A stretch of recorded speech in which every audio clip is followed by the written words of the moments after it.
I was running toward the operating room when a nurse grabbed my wrist. She leaned in close and whispered for words that made my blood run cold. "Hide. It's a trap." My husband was on the operating table. And suddenly, I wasn't sure he was the victim. The fluorescent lights above me flickered as I stood frozen in that hospital corridor, my heart pounding so hard I could hear it echoing in my ears. Everything I thought I knew about my life, my marriage, my reality, was about to shatter into 1,000 irreparable pieces. What I saw minutes later would expose a lie so deep, it would unravel everything I thought I knew about my marriage. Before we dive deeper, let us know in the comments where you're watching from. We'd love to hear from you. And don't forget to hit that subscribe button so you never miss any of our upcoming videos. The nurse's hand trembled against my arm, her eyes darting between me and the double doors that separated me from whatever truth lay beyond. Why would a nurse risk her job to warn me? What wasn't I supposed to see?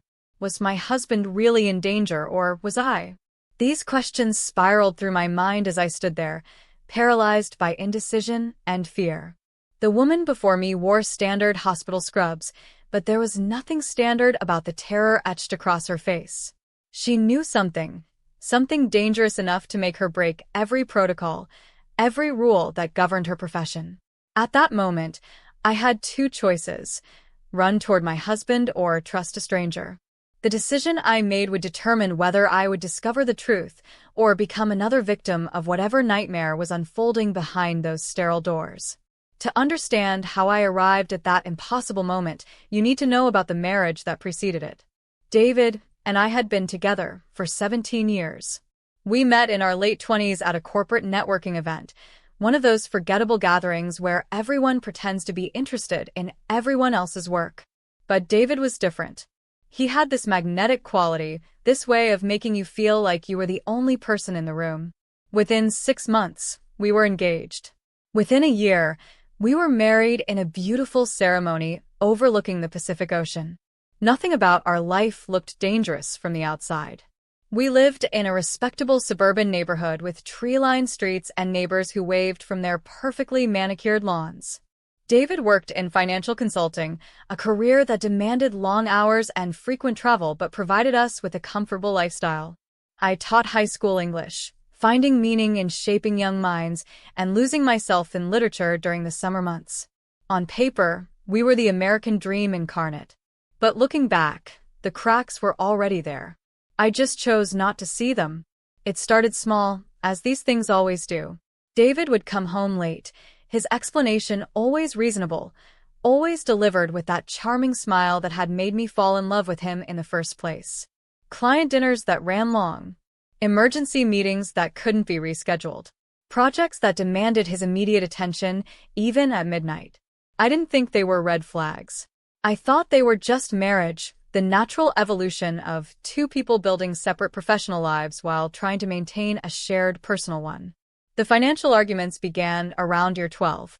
Nothing catastrophic, just the usual disagreements about spending and saving, about whether we needed to renovate the kitchen or if that money would be better invested elsewhere. David had always handled our finances. He was the expert, after all, with his background in numbers and markets. I trusted him completely, never questioning the statements he showed me, never demanding access to accounts he said were complicated investment portfolios that I wouldn't understand. The emotional distance crept in so gradually that I couldn't pinpoint when we stopped being partners and started being roommates. Our conversations became transactional. Did you pay the electric bill? What time will you be home? Can you pick up milk on your way? The intimacy that had once defined us evaporated like morning fog, leaving behind only the mundane mechanics of cohabitation. I told myself this was normal, that all marriages went through phases, that the passion of our early years would return once work pressures eased, once we had more time, once life calmed down. But life never calms down. It only gets more complicated, more layered with secrets and lies that we tell ourselves and each other. There were unexplained calls that David would take in another room, his voice dropping to a whisper as he closed the door behind him. Sudden work trips announced with less than 24 hours' notice. A phone that was always locked, always face down on the table, always out of my reach. Changes in behavior that I rationalized away. The new cologne, the gym membership he suddenly took seriously, the way he started checking his appearance in every mirror. I remember the day everything changed with perfect clarity, the kind of crystalline detail that trauma burns into your memory. It was a Tuesday in October, unseasonably cold for Southern California. We had argued that morning over something trivial. I can't even remember what now. David left for work without saying goodbye, and I felt that familiar pang of guilt mixed with resentment that had become the emotional soundtrack of our marriage. I went through my day on autopilot, teaching 3 classes, grading papers during my lunch break, staying late for a faculty meeting that could have been an email. I tried calling David around 3 in the afternoon, but he didn't answer. This wasn't unusual. I left a voicemail suggesting we order in for dinner, an olive branch after our morning tension. He didn't call back. By 7, I was home alone, heating up leftover pasta and wondering if I should be worried or angry. By 9, I had settled on angry. By 11, worry was beginning to creep in around the edges. The phone rang at 11:47 p.m. I know this because I was staring at the clock, debating whether to call the police or his office or simply go to bed and deal with my fury in the morning. The number was local, but unfamiliar. I answered on the second ring, already preparing the sharp words I would unleash on David for making me worry. But it wasn't David's voice. It was crisp, professional, and utterly devoid of warmth. "Mrs. Harrison? This is St. Catherine's Medical Center. Your husband has been in a serious accident. His condition is critical. You need to come immediately." The world tilted sideways. My anger evaporated, replaced by a fear so primal it felt like drowning. I didn't remember grabbing my keys or driving to the hospital. One moment I was standing in my kitchen, phone pressed to my ear, and the next I was running through automatic doors into a chaos of beeping machines and hurried voices. The hospital at night is a different creature than during daylight hours. The corridors are dimmer, the sounds more ominous, the sense of urgency more palpable. A doctor appeared, young, tired, speaking words that didn't quite penetrate my panic. "Multiple injuries. Surgery required immediately. Need your consent. Please sign here." I signed everything they put in front of me, my hand shaking so badly the signatures barely looked human. They told me to wait, that someone would update me soon, but I couldn't sit still. I paced the waiting room until my legs ached, then walked the corridors, following the signs toward the surgical wing. I needed to be close to him, needed to feel like I was doing something other than simply existing in this nightmare. That's when I saw the red glow of the operating room sign, when my walk became a run, when every instinct in my body screamed at me to reach my husband before it was too late. And then someone pulled me back. The nurse appeared from nowhere, her grip surprisingly strong for someone so slight. She was maybe 40, with dark hair pulled into a severe bun and eyes that darted nervously down the corridor. "Mrs. Harrison," she whispered, using my name though I had never introduced myself. "You need to listen to me very carefully. Don't go in there. Hide. It's a trap." The words made no sense. I tried to pull away, to continue toward the operating room, but she held firm. "Please," she said, her voice cracking with desperation. "I could lose my job for this. I could lose everything. But you need to know the truth before you walk through those doors." She told me my name even though I had never told her. She knew details about my arrival, about the call I had received, about things no random nurse should have known. My confusion transformed into something darker, colder. "What are you talking about?" I demanded, my voice louder than I intended. "My husband is dying in there." She glanced over her shoulder, then pulled me into a small consultation room, closing the door behind us. "Look at this," she said, shoving a tablet into my hands. It displayed a medical chart, David's name at the top, but the details were wrong. The blood type didn't match. The listed allergies were different from the ones I knew he had. The emergency contact was a name I had never heard before. "This isn't his chart," I said, my brain struggling to process the information. "Exactly," she replied. "Someone changed it. Someone who didn't know the real details. The doctor who's about to operate? He's not asking the right questions. The surgery they're planning? It doesn't match the injuries described in the ambulance report. Nothing about this adds up, and when I tried to point it out to my supervisor, she told me to keep my mouth shut and stay out of it. The fluorescent lights overhead hummed in the silence that followed. "Why are you telling me this?" I asked finally. She looked at me with something between pity and fear. "Because whatever is happening in that operating room, it's not what you think. And I don't want to be complicit in whatever happens next." That's when I realized this wasn't just about my husband's injuries. This was something larger, something carefully orchestrated, something that required lies and altered medical records and a conspiracy of silence. I thought about the past months, the strange phone calls, the unexplained absences, the way David had become a stranger living in my house. I thought about the financial arguments, the accounts I wasn't allowed to access, the way he always changed the subject when I asked too many questions. And suddenly, pieces began clicking into place, forming a picture I had refused to see. "What do I do?" I whispered. The nurse shook her head. "I don't know. But whatever you decide, be careful. There are people in this hospital tonight who don't want certain questions asked." She left me alone in that small room, surrounded by medical posters about proper hand washing and recognizing signs of stroke, while my entire world crumbled around me. I sat there for 10 minutes, maybe 20, trying to breathe through the panic. Then, I did what any rational person would do when their reality has been shattered. I started looking for proof. I called David's office, but no one answered at midnight. I searched my phone for contacts, numbers I had seen flash across the screen, names I had heard him mention in passing. I found our insurance information and called the 24-hour hotline, claiming I needed to verify coverage for the surgery. The representative was helpful, pulling up our account, confirming our policy. And then she said something that made my blood freeze. "I see here that the primary policyholder recently added a substantial life insurance benefit. $2 million, effective just 3 weeks ago." $2 million. David had never mentioned this. We had life insurance, of course, but nothing like that amount. And he had added it 3 weeks ago, right around the time his behavior had become even more secretive, even more distant. I ended the call and sat staring at my phone, my mind racing through possibilities, each more disturbing than the last. Was David planning something? Was he in danger? Or was he the danger? And why would someone alter his medical records? Unless this wasn't about saving his life. Unless this was about something else entirely.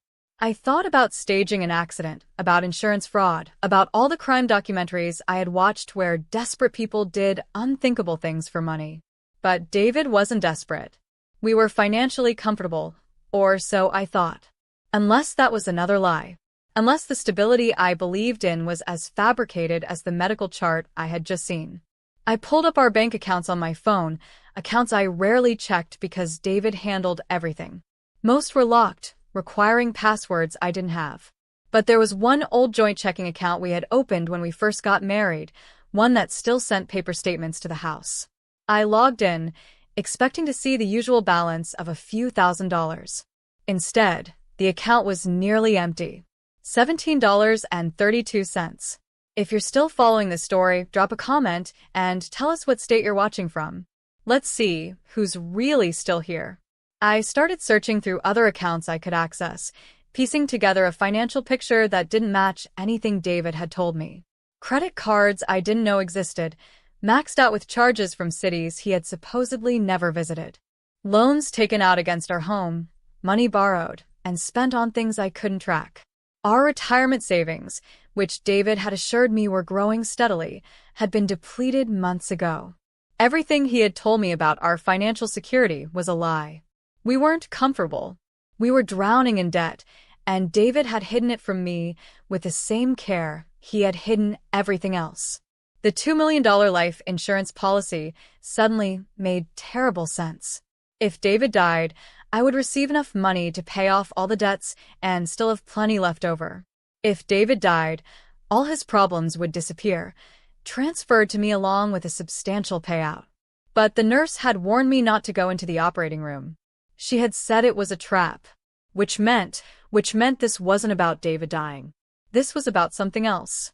I stood up, my legs unsteady, and walked back toward the operating room. But this time, I didn't run. This time, I approached carefully, looking for signs of the trap the nurse had warned me about. The surgical wing was quieter now, most of the earlier chaos having subsided. I could see the operating room doors at the end of the corridor, could see the light glowing behind the small windows. And then I noticed something odd. There was a police officer standing near the entrance, trying to look casual, but clearly on guard. Why would a police officer be stationed outside an operating room? Unless someone had reported the accident. Unless there was something suspicious about the circumstances.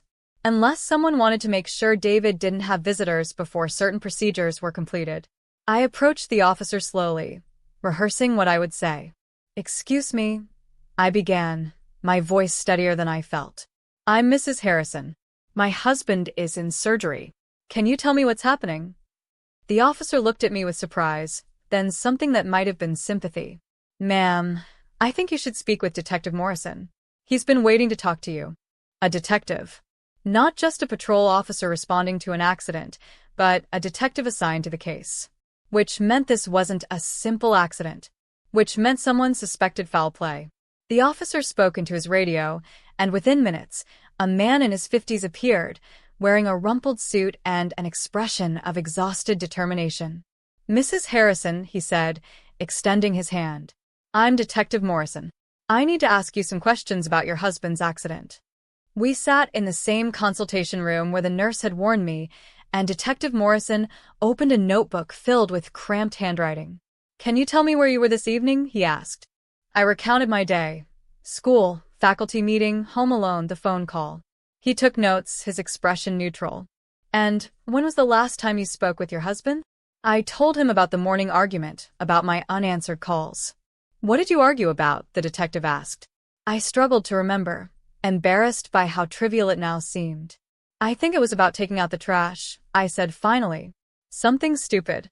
The detective nodded, wrote something down, then looked at me directly. "Mrs. Harrison, your husband's accident is being investigated as a potential crime scene. The vehicle was found abandoned near the port of Los Angeles, and Mr. Harrison was discovered unconscious nearby.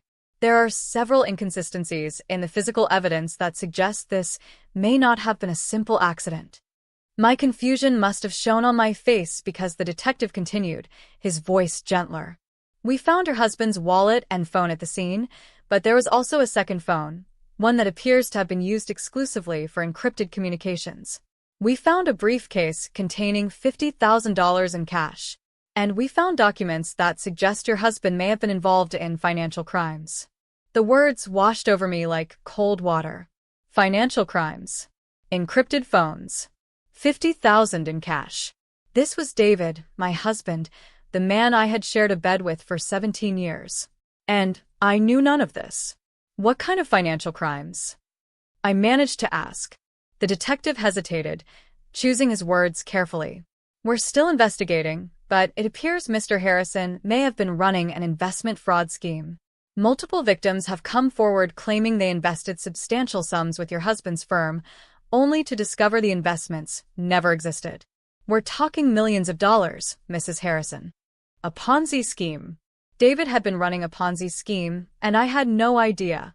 All those late nights at the office, all those client dinners, all those emergency trips were part of an elaborate fraud. And when the scheme began to unravel, when investors started demanding their money back, David must have realized he was out of options. The $2 million life insurance policy made even more sense now. If he died, I would be left with the money and the debt, but at least his victims might recover something. If he disappeared, they would pursue him forever. But if he died in a tragic accident, he could escape the consequences of his actions. Except something had gone wrong. The accident hadn't killed him, and now he was in surgery, and there were police officers and altered medical records and a nurse who risked everything to warn me. "Detective," I said slowly, "I think my husband was trying to fake his death." Morrison's expression didn't change, but I saw something flicker in his eyes. Recognition. Confirmation. "Why do you think that?" he asked. I told him about the nurse, about the altered medical chart, about the suspicious circumstances she had described. I told him about the life insurance policy I hadn't known existed, about the depleted bank accounts and hidden debts. I told him everything because suddenly I understood that I was either going to be seen as a victim or an accomplice, and I needed to make clear which one I was. The detective listened without interrupting, taking notes, occasionally asking for clarification. When I finished, he closed his notebook and looked at me with something approaching respect. "Mrs. Harrison, I need to ask you directly. Did you have any knowledge of your husband's illegal activities?" "No," I said firmly. "I knew nothing. He handled all our finances. He kept everything separate. I trusted him completely." It sounded naive even to my own ears, the confession of a woman who had chosen willful ignorance over difficult truths. Morrison nodded slowly. "I believe you," he said. "We've been investigating Mr. Harrison for 3 months.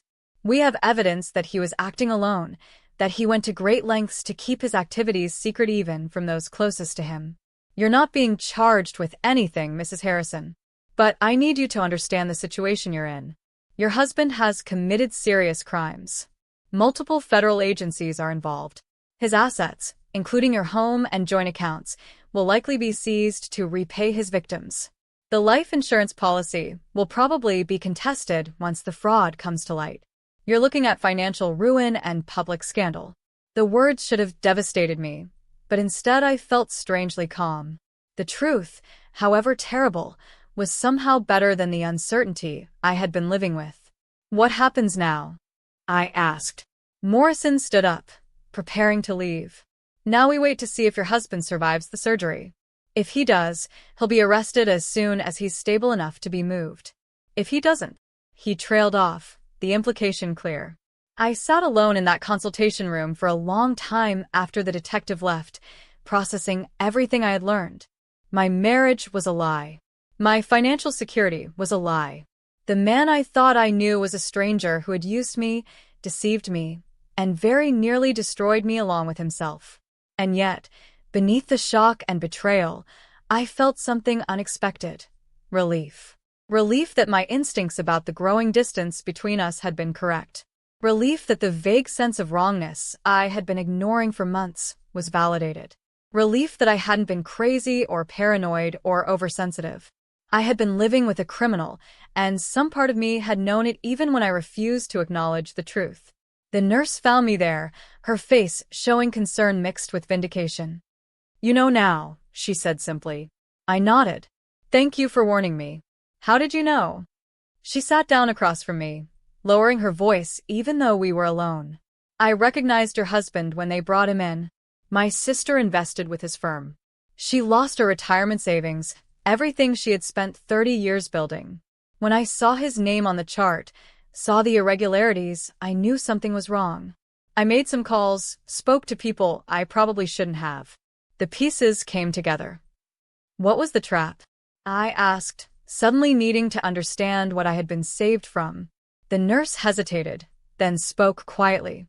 "Your husband had this planned out.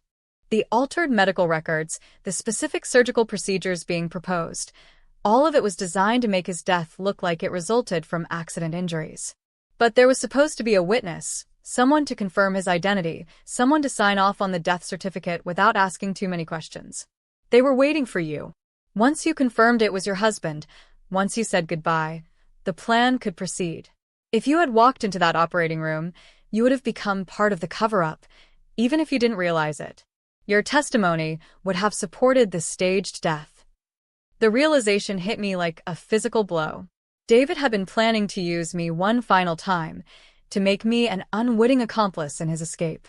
Whether he truly intended to die or had planned some elaborate switch, I would never know. But my role in his scheme had been carefully calculated, my grief and confusion weaponized to serve his purposes. "What's happening in there now?" I asked, gesturing toward the operating room. The nurse shook her head. Once hospital administration realized the police were involved, everything changed.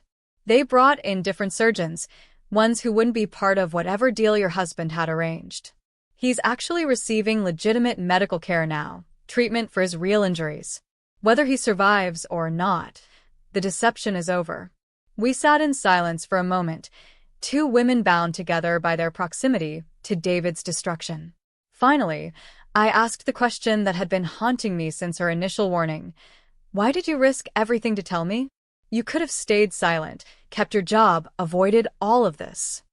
She looked at me with tired eyes. Because my sister begged me to. When she lost her savings, when she realized she had been defrauded, she tried to warn others. But your husband was clever, convincing, always one step ahead. She told me that the people closest to his victims were always the last to know, always the ones who got hurt the worst. When I saw you running toward that operating room, I thought about my sister, about all the people your husband had destroyed. And I thought, maybe I can save at least one person from his damage. I spent the rest of that night in the hospital, not because I cared about David's survival, but because I needed to see this through to the end, needed to close this chapter of my life with my eyes fully open. Detective Morrison kept me updated as information came in. David's accident had indeed been staged, but something had gone wrong with his execution. He was supposed to be found dead, having succumbed to injuries from a car crash that investigation would show was likely caused by mechanical failure or bad weather. Instead, he was found badly injured but alive, having apparently misjudged either the dosage of pills he had taken or the timing of his staged accident. The encrypted phone revealed communications with an offshore contact, someone who was supposed to help him disappear once he was declared dead. The $50,000 in cash was his running money, meant to fund a new life in a country without extradition treaties. The life insurance policy was going to be split. Some would go to me to pay off the debts and keep me from asking too many questions, and the rest would be funneled to his offshore accounts through various fraudulent claims and settlements. When I finally saw him, it was through the glass window of the intensive care unit where he had been moved after surgery. He was unconscious, surrounded by machines that beeped and hummed, his face swollen and bruised beyond easy recognition. This was my husband, the man I had promised to love in sickness and health, for better or worse. But looking at him now, I felt nothing. No love, no anger, not even hatred. Just a profound exhaustion and a strange sense of freedom. The marriage was over, had been over for years, but I had been too afraid to admit it.